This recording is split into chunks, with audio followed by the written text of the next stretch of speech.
सबसे पहले लिखी रामायण। शास्त्रों के अनुसार विद्वान लोग कहते हैं कि सर्वप्रथम रामकथा हनुमान जी ने लिखी थी और वह भी एक शिला चट्टान पर अपने नाखूनों से लिखी थी। ये रामकथा वाल्मीकि जी की रामायण से भी पहले लिखी गई थी और ये हनुमत रामायण के नाम से प्रसिद्ध है। ये घटना तब की है जबकि भगवान श्री राम रावण पर विजय प्राप्त करने के बाद अयोध्या में राज करने लगते हैं और श्री हनुमान जी हिमालय पर चले जाते हैं। वहाँ वे अपनी शिव तपस्या के दौरान की एक शिला पर प्रतिदिन अपने नाखून से रामायण की कथा लिखते थे। इस तरह उन्होंने प्रभु श्री राम की महिमा का उल्लेख करते हुए हनुमान रामायण की रचना की। कुछ समय बाद महर्षि वाल्मीकि ने भी वाल्मीकि रामायण लिखी और लिखने के बाद उनके मन में इसे भगवान शंकर को दिखाकर उनको समर्पित करने की इच्छा हुई। वे अपनी रामायण लेकर शिव के धाम कैलाश पर्वत पहुंच गए। वहां उन्होंने हनुमान जी को और उनके द्वारा लिखी गई हनुमत रामायण को देखा।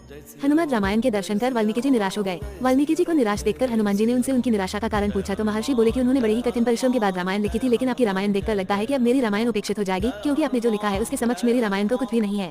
तब वाल्मीकि जी की चिंता का शमन करते हुए श्री हनुमान जी ने हनुमत रामायण पर्वत शिला को एक कंधे पर उठाया और दूसरे कंधे पर महर्षि वाल्मीकि को बिठाकर समुद्र के पास गए और स्वयं द्वारा की गई रचना को श्री राम को समर्पित करते हुए समुद्र में समा दिया। तभी से हनुमान द्वारा रची गई हनुमत रामायण उपलब्ध नहीं है।